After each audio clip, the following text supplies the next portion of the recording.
Well, as promised, we're going to talk about eschatology. Okay, get ready. By the way, eschatology is the study of last things. Okay, it's a big word. It just means the study of last things.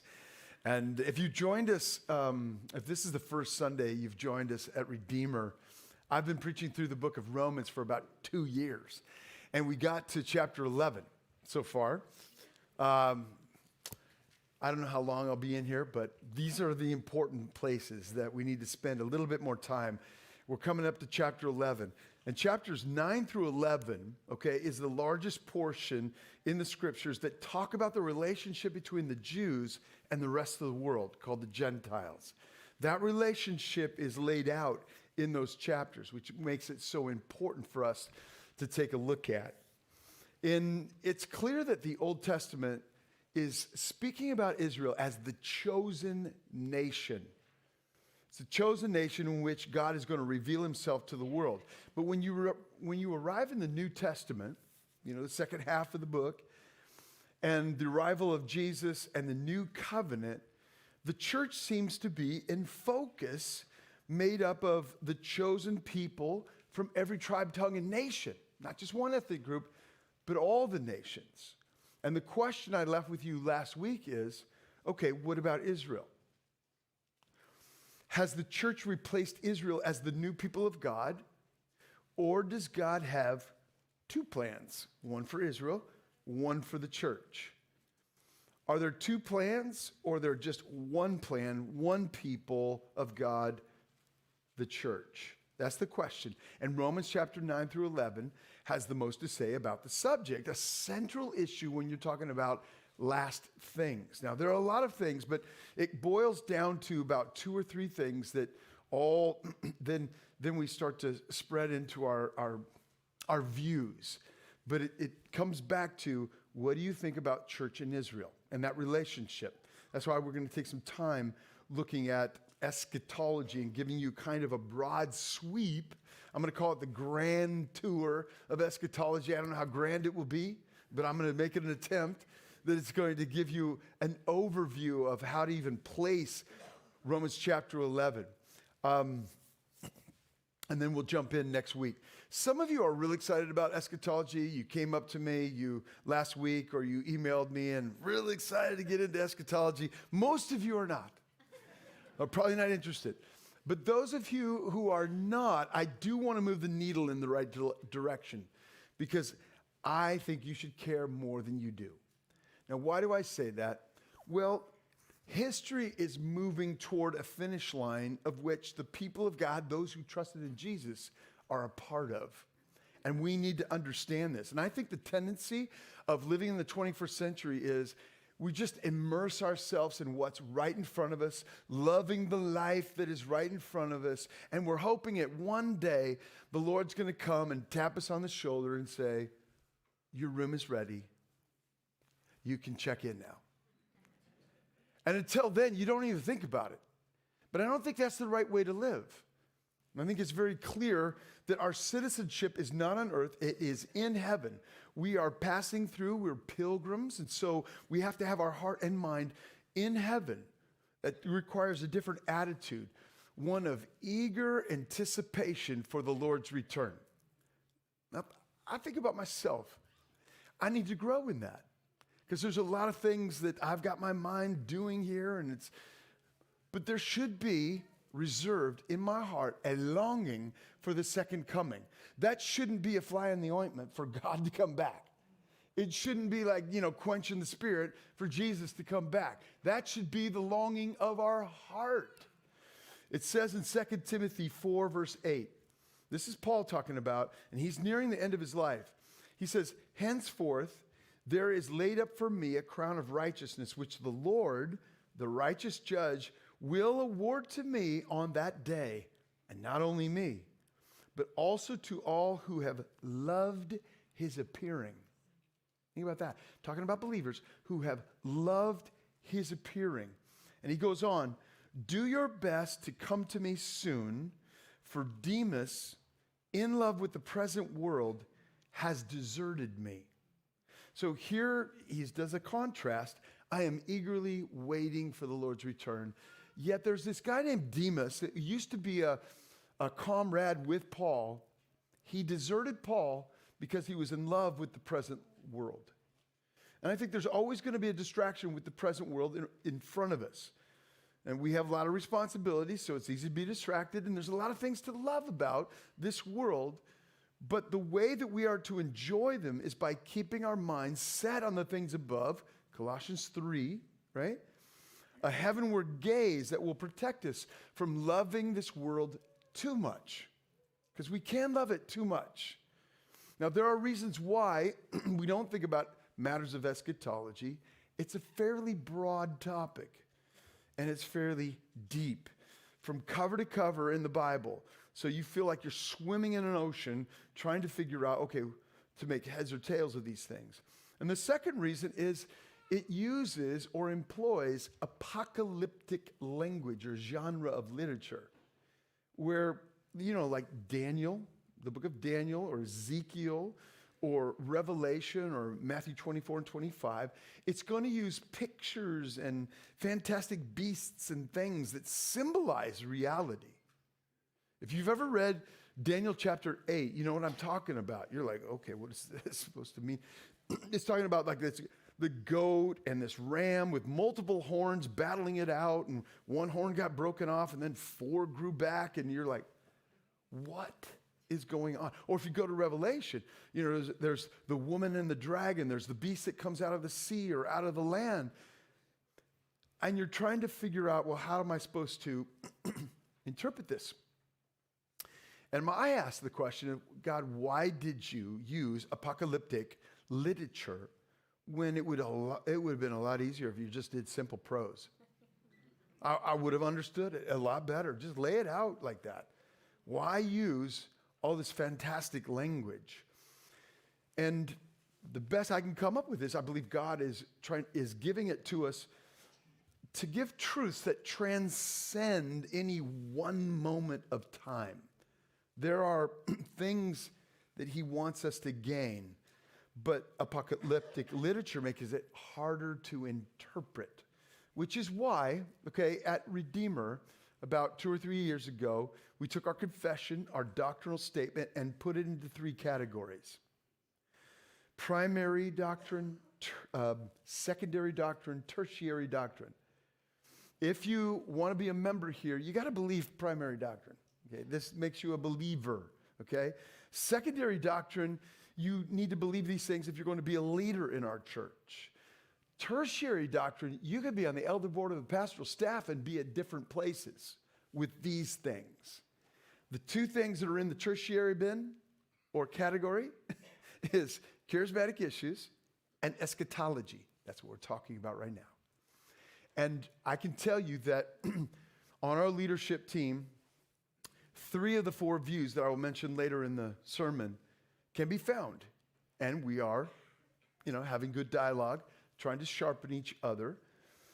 This gives us a chance to sharpen one another, but we do it with charity, and that's what I want for us all. As we talk about eschatology and how broad it is and how sometimes hard to interpret, let's have charity in our hearts, okay?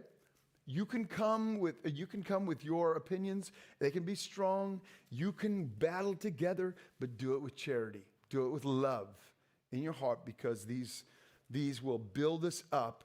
We don't want them to rip us apart. So I'm going to give you some things that I think will help you understand why the views go like this at the end and are at different points. There are a few issues that drive everything, and I want you to understand those issues that drive everything. Right at the first are these promises in the Old Testament. How is God fulfill Old Testament promises, specifically kingdom Old Testament promises? Kingdom Old Testament promises. That's point number 1. How are the Old Testament kingdom promises fulfilled? And it starts with Abraham, okay? It goes back to Genesis. Everything begins in Genesis. So if you will, Genesis 6-9 is Noah's flood. When they get off that boat, we got a new world. It's now just a few people, and it spreads from there. When you get to chapter 11 in Genesis, remember it's the Tower of Babel. They're starting to build together. There's nothing that we can't accomplish if we're together. And they start to build this edifice that is for the glory of themselves. And God comes down and confuses their language, spreads them out. The next chapter is chapter 12 with Abraham. And Abraham is now chosen to become a nation, to be a light to the world. So the way that now the gospel gets spread is not having all the people groups together. No, it's one individual turning into a nation, now being a light to the world. And that's how it's supposed to be read. And Genesis chapter 12 starts it all. Let me read it, verses 1 through 3. Now the Lord said to Abram, "Go from your country and your kindred and your father's house to a land that I will show you, and I will make you a great nation." One person into a great nation. "And I will bless you and make your name great, so that you will be a blessing. I will bless those who curse you. I will bless those who bless you." There we go. Ooh. "And him who dishonors you I will curse. And in you all the families of the earth will be blessed." You see how it spreads out to the nations. Okay? 3 chapters later, Genesis chapter 15, the Lord comes again and reassures Abraham, "Yes, you haven't had a child, but I promise you're going to be a father of many nations." Not just one, many nations. And to confirm it, God makes a covenant with Abraham. And it's called an unconditional covenant. If you read it, you know, God is promising to carry out this promise, even if Abraham fails. That's what an unconditional one is. It doesn't go away, even if the other party fails, because God will keep his promise. And 500 years from the moment of Abraham, after he dies, you have Israel, that's now a nation, but they're in subjection and they're in slavery in Egypt. So Moses takes them in, supposedly into the promised land, but, they rebel and a lot of things go on. And finally, it's Joshua who brings them to the land of promise. And David and Solomon later saw the fulfillment, at least in part, of these 3 promises: kingdom, land, and blessing. I mean, the nations of the world came to see Solomon's wisdom and his riches and the glory of the kingdom, okay? So in part, there you have those 3 promises coming to bear and being fulfilled. I'm asking a question. It lasted 250 or 300 years, and then Israel was conquered by Assyria in 722 BC. This is a history lesson, okay? Then the southern kingdom, Judah, was captured by Babylonia, in 586 BC because of their sin and rebellion. So here's the question then. What about the unconditional promise? I thought this thing was unconditional. Why is Israel and why is Judah now in exile if it's unconditional? Is God going to uphold the promise even if Israel or Judah fail? And when they are in exile, or even leading up to that exile, there are prophetic voices that say encouraging things. And that's what I want you to listen in on, because this is where the dividing comes from in all the views, okay? There's a lot of verses I could look at, but I'm going to look at 2 in particular. Isaiah chapter 2. Isaiah chapter 2, starting with verse 1. The word that Isaiah, the son of Amos, saw concerning Judah and Jerusalem. And here it is. "It shall come to pass in the latter days that the mountain of the house of the Lord shall be established as the highest of the mountains, and shall be lifted up above the hills, and all the nations shall flow to it. And many people shall come and say, 'Come, let us go up to the mountain of the Lord, to the house of the God of Jacob, that he may teach us his ways, that we may walk in his paths. For out of Zion,'" that's Jerusalem in particular, shall go the law and the word of the Lord from Jerusalem. He shall judge between the nations, listen to that, and shall decide disputes for many people. And they shall beat their swords into plowshares and their spears into pruning hooks. Nation shall not lift up the sword against nation, neither shall they learn war any more. Now you've heard that. Let me ask you. This was spoken right before they're going to go off into exile, or at least within 100 years. They would come back, but have you ever heard of nations, like nations coming to Jerusalem? And it uses language like, Zion is going to be the highest of the hills. Well, Jerusalem is not the highest mountain in that area. So there is some figurative language there. What does it mean? It probably means the prominence of Jerusalem. It's going to be an important city, and important things are going to be there, and nations now will come to Jerusalem. But did that happen when they returned from exile? Did that even happen when Jesus came first? Nations bowing down, bringing worship to Jerusalem. I don't think so. Zechariah chapter 14, verse 1. It describes this future day when there's going to be a war. Nations will come against Jerusalem. Zechariah is prophesying after the exile. So now they've come back. Israel and Judah have come back to the land. They're trying to build it. It's nothing special. And remember, Nehemiah comes and helps build the wall. But does it ever get as glorious as David and Solomon? But here's what's said in verses 6 through 18. That the survivors shall go up year after year to worship the Lord of this big battle around Jerusalem.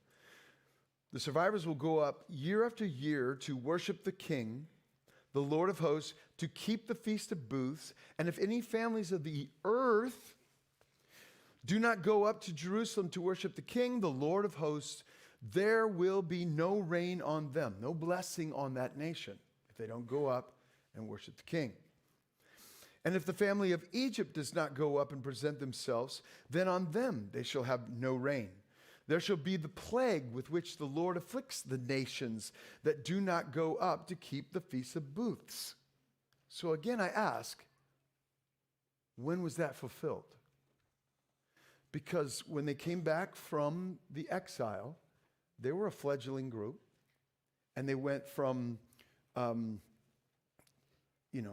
eventually Rome overtook them, okay?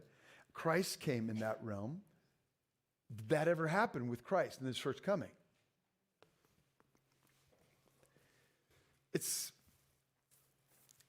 The question is it a future literal fulfillment where physical nations are bowing down and giving praise in Jerusalem, or is it figurative? Is it symbolic?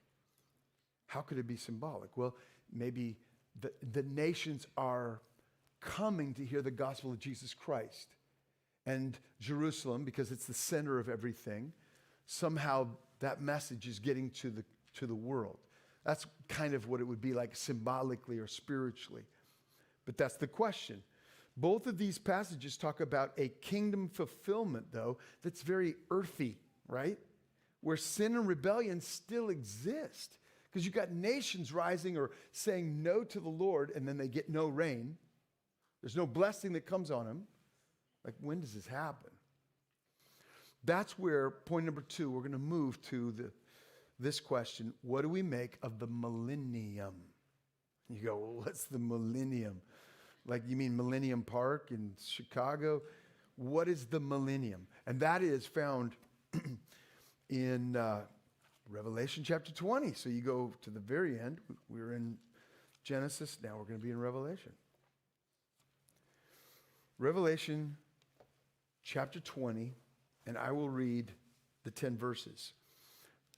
And the reason why we're going here is because the millennium seems to be like a reign of Jesus Christ for 1,000 years. It brings us to mind like, well, maybe that's where all these two passages in the Old Testament get fulfilled. Let me read it. You make a decision. Then I saw the angel coming down from heaven, holding in his hand the key to the bottomless pit and a great chain. And he seized the dragon, the ancient serpent, who is the devil and Satan, and bound him for 1,000 years, and threw him into the pit and shut it and sealed it over him, so that he may not deceive the nations any longer until 1,000 years were ended. After that, he must be released for a little while. Satan must be released for a little while. Then I saw thrones, and seated on them were those to whom authority to judge was committed. I also saw the souls of those who had been beheaded for the testimony of Jesus, probably throughout history, and for the word of God, and those who did not worship the beast or its image, and had not received its mark on their forehead or hands. They came to life and reigned with Christ, there it is again, for 1,000 years. The rest of the dead did not come to life until 1,000 years were ended. This is the first resurrection. Blessed and holy is the one who shares in the first resurrection. Over such the second death has no power, but they will be priests of God and of Christ, and they will reign with him, there it is again, for 1,000 years. Further, and when the 1,000 years are ended, Satan will be released from his prison and will come out to deceive the nations, and are at the four corners of the earth, Gog and Magog, to gather them for battle. Their number is like the sand of the sea. And they marched up over the broad plain of the earth and surrounded the camp of the saints, the beloved city. So again, beloved city is Jerusalem. It sounds like these Old Testament passages being fulfilled, right? Then fire came down from heaven and consumed them. And the devil who had deceived them was thrown into the lake of fire and sulfur, where the beasts and the false prophets were, and they will be tormented day and night forever and ever. Amen.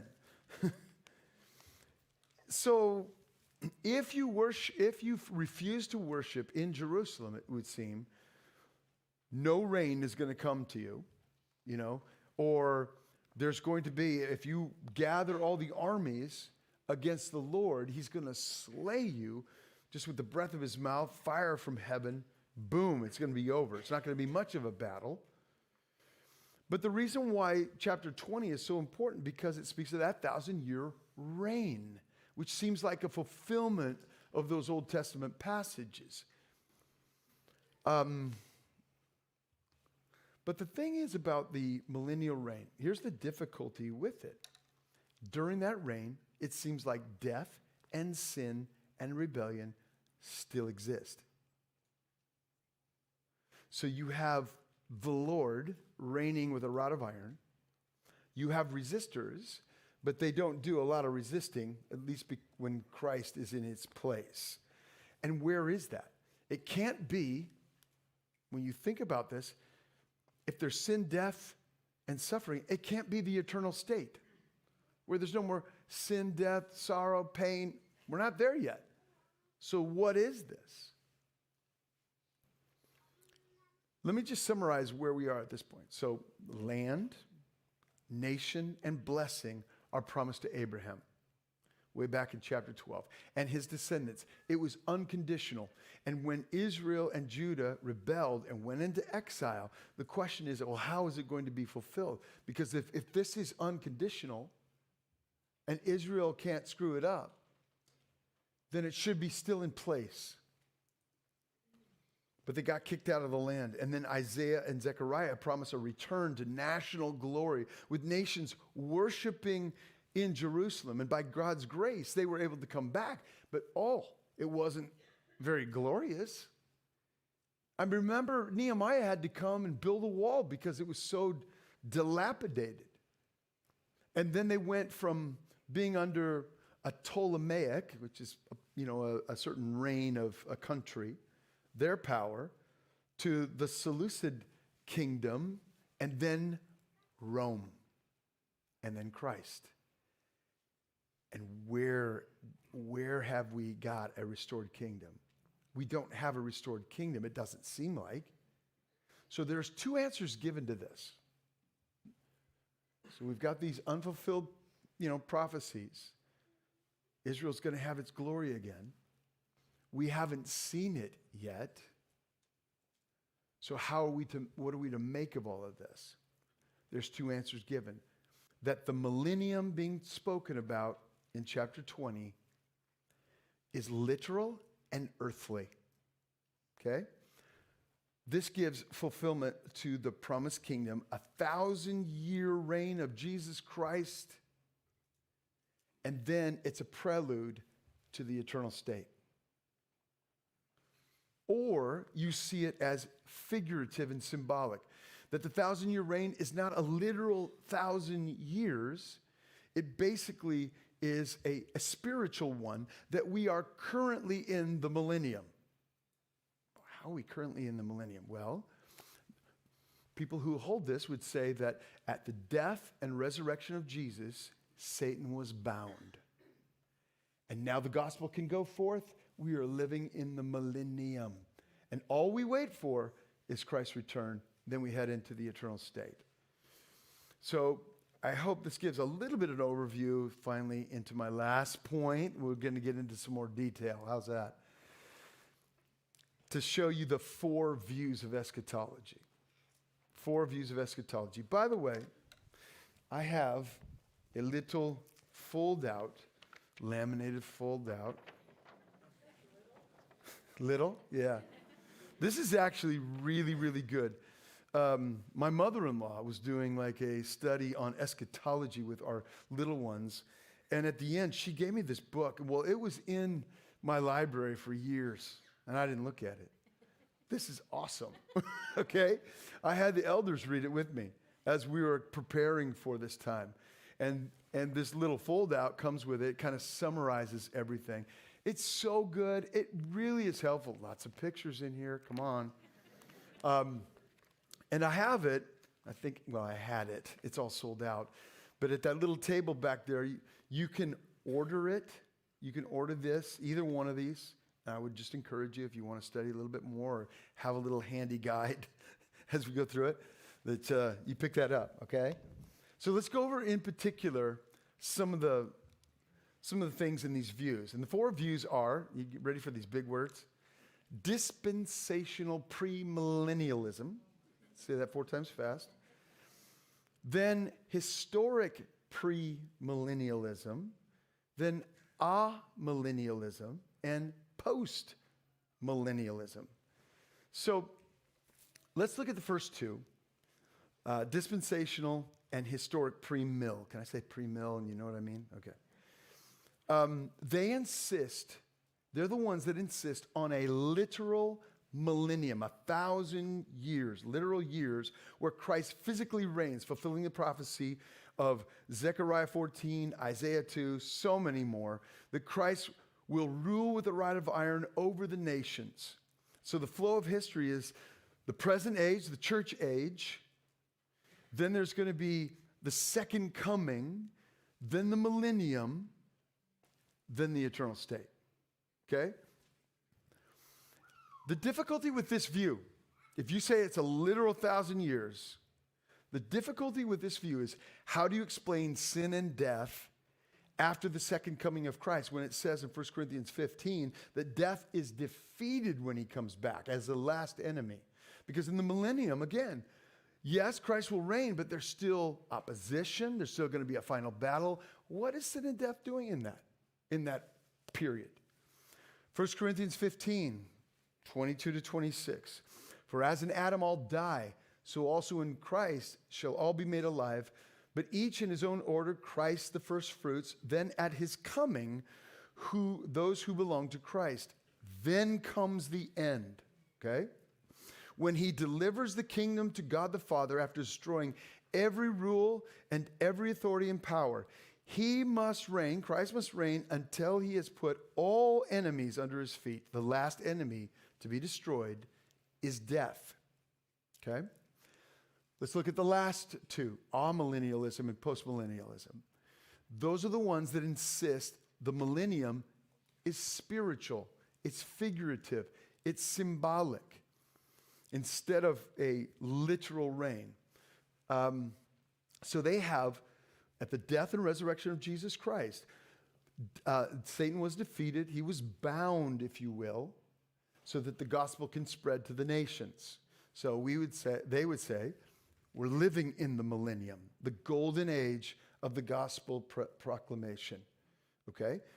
So it's a pretty clean thing, because it's like from Christ, cross and resurrection, we are in the millennium and then the eternal state.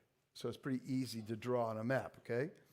The difficulty with this view, if you say the millennium is now, according to Revelation 20, you have Satan bound for 1,000 years, thrown in a pit that is sealed. Pray, does it seem like now Satan is bound? Now, let me look at it in particular. Let's take dispensational pre-mill. And you go, well, what's dispensational mean? Dispensations are what they would say, different periods of time in biblical history. So in the garden, there was one rule. Don't eat of the tree. When you get further on, God is adding revelation, making it clear. And each segment that gets added is a dispensation. So when Moses gives the law, that's a different dispensation. When Christ comes with a new covenant, that's a different dispensation. It's just a period of time, and the rules or the clarity becomes a little tighter, right? And more clear. That's what dispensation. So I believe this is what most of us grew up with. Because in the 70s, man, the church has talked about it a lot. I remember. But this is the timeline. Let me show you the timeline of a dispensational order here. That God's work with Israel, because they rebelled against God, they basically rejected their Messiah, God pivoted to work with the Gentiles, and the church is largely made up of Gentiles, okay? And society is growing increasingly evil. At some point, there's going to be a tribulation, a literal 7-year period, where everything intensifies against Christ and his people. But in this scenario, the rapture happens, where God takes us up before the judgments on evil fall. Okay? Then the second coming, then the millennium. Then the last battle, somewhere in there, final judgment, eternity. Make sense? Clearly. Listen, all of these, again, there's a lot to it, which is why I would just say, get the book, get the fold out, start reading. It's been a real joy and encouragement to me. Historical pre-mill. They're very similar, except a few things, and those few things are pretty significant. Is that historic pre-mill would say that God has one plan. It is now the church. And those who are attached to Jesus Christ by faith form the church. Whether you're Jew, Gentile, or all the nations of the world, God's people is the church.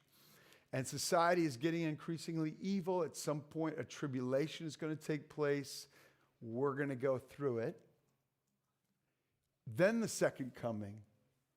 Then they would say, again, a literal 1,000-year period on earth where Christ reigns. Again, final battle and the judgment into eternity. Okay? Next section, the amillennialism, amillennial view, and the post-millennial view. You guys ready? See, I got my handy-dandy. I feel like a teacher. This is where there is the millennium, kind of is a negation. So no millennium. Actually, there is a millennium. They just say, we are in the millennium right now. Okay? And this entire time also, tribulations, ebb and flow. You know, seriously, if you were living in World War II, period, and all these Jews were being annihilated, not only by the Germans, but by Russia, you would say, the end is coming. The end is now. The Lord is coming back. But it ebbs and flows, and at some point, God will come back. Christ will come back. But that's where there are different ebbs and flows to history that bring this. Anyway, the second coming and into eternity. It's a pretty clean timeline. Post-millennialism. It's the positive version of amillennialism. Okay? Because they say society gradually improves. How does it gradually improve? By the preaching of the gospel. And you might get discouraged at any one period of time, but rest assured, the gospel is going to have its way, and the Lord is going to make it more and more clear when most of the people on earth are going to be converted or bow before the Lord. Okay?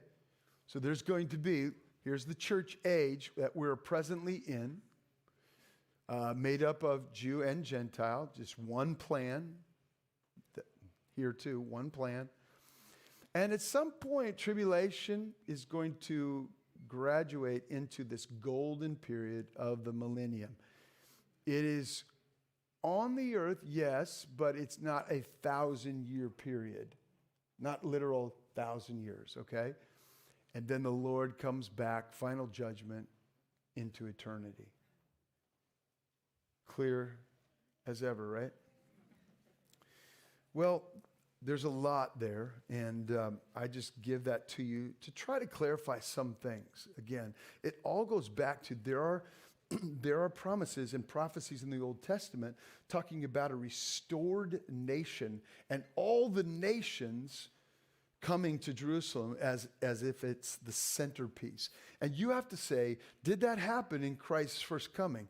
It doesn't seem like it, or maybe it does if you see it symbolically, and then the death and resurrection of Jesus. We're living in the millennium, and all we wait is Christ coming back. Or no, there's got to be a period where that happens literally for 1,000 years. That's what divides everything. Okay? Now, I thought I would get further in this sermon. I had one more point, which I need to wait until next week. And again, that's what I teased up last week, and I still didn't get to it. It's the church in Israel question. So we'll jump into that next week. But you say, what am I to do with all this, John? I mean, this is a lot of material, and yes, it's a lot of material. Sometimes a sermon, let me just suggest, sometimes a sermon or a Bible section that you're reading in the morning doesn't emotionally lift you up and inspire you. Sometimes they lay as a foundation for later moments of epiphany and joy and like moments like that. And I would say this is one of them. It's a foundation level layer for future moments of joy, because the more you understand, the more confident you'll be about the future. The more confident you are, the more joy and peace you'll experience when you think about the recent events and current events out there. You're going to say, I know my Lord. I know what's going to happen. We win. So as we watch the current events unfold, I want us to remember, okay? I want us to remember, and these are the things that all four views affirm, agree on, that Christ is going to return as the true king. He is coming as the true king. And again, we kind of know that, but just think about all of the rulers that are saber rattling right now out there. You know, Russia, North Korea, Iran, just all these things that kind of rattle us and scare us. But when the true king comes back, he's going to put all of them in judgment. He is the King of Kings and the Lord of Lords. And that should be a very comforting thing, that he is going to bring, and here's the second thing, he's going to bring justice to all that's wrong. that you and I can let go of revenge. We usually have it toward individuals, not nations. But individuals and nations will be brought to justice by the Lord. And if you think about that, that is comfort. It might be troubling if you haven't reconciled with your God through Jesus Christ. Because the only way that you're going to be covered from that justice, that judgment, that righteousness that is going to flow is through the righteousness of Jesus Christ.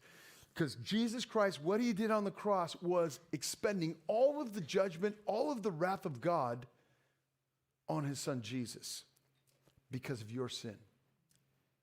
And if you place your faith on Jesus Christ, see, that's the whole thing. He will take your place when you and I deserve it. He will take your place. That's what he was doing on the cross. Believe. It's so easy. It's so simple. It's very difficult to let go. But believe on the Lord Jesus Christ. If you don't, if you keep stiff-arming God and religion and church and no, it's not religion and church. It's Jesus Christ. He is the Savior of the world. If you keep pushing that away, he is your only lifeline. And if you push it away, you will have eternity in hell. That's what the Bible will say. And I believe that. Another one would be the Lord is coming back. This is what they all agree. He's coming back to resurrect the living and the dead. We live in this time of death. It's like the reign of death. And maybe you've lost someone recently. And so you feel the sting of death. It's like so ubiquitous that we think it's natural. It's not natural.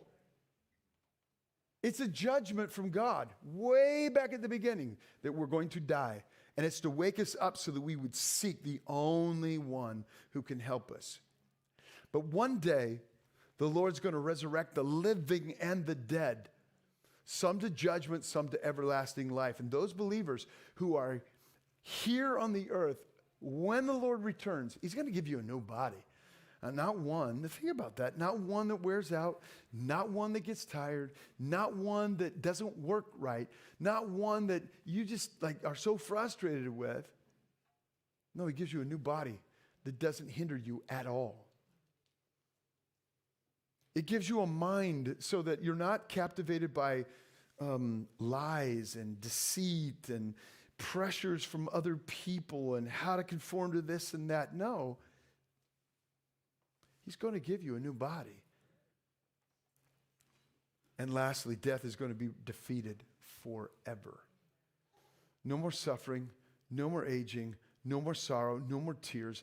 Believers will get to enjoy the presence and the pleasures of God forevermore. If that seems like fanciful, language to you, just remember the things that bring sorrow in this world. We feel it when we lose somebody, when we can't seem to get out of this one habitual sin, or we get hurt by a relationship.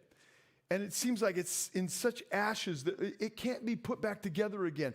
All of that goes away when the Lord comes back, because that's all the result of sin and decay and corruption in this world.